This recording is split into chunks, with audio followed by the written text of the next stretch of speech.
ஒரு வழியாக மனோஜ் இப்போ சிக்கிட்டாரு. ஆனால் இதுக்கு பிறகு தான் வந்து பார்த்தீங்க அப்படின்னா வந்து மனோஜை காப்பாற்றுறதுக்காக விஜயா எந்த நிலைமைக்கு வேணாலும் போவாங்க.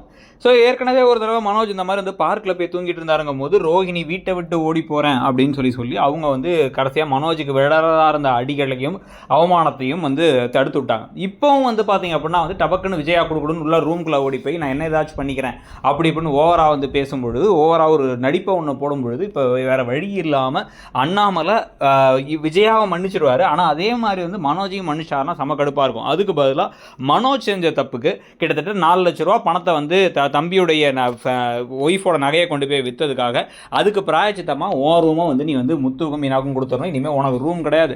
உனக்கு ரூம் வேணும்னா அதே 4 லட்ச ரூபாய் ஏற்பாடு பண்ணி அதை வச்சு மேலே ஒரு ரூம் கட்டிக்கோ. இப்போதைக்கு உனக்கு ரூம் கிடையாது, நீ ஹாலில் தான் படுக்கணும் அப்படின்னு சொன்னால் கரெக்டாக இருக்கும். அந்த தண்டனையாச்சும் கொடுப்பாரா அண்ணாமலை, இல்லை மிக்சர் சாப்பிடுவாரா? நீங்கள் என்ன நினைக்கிறீங்கிறத சொல்லுங்கள். தேங்க்யூ.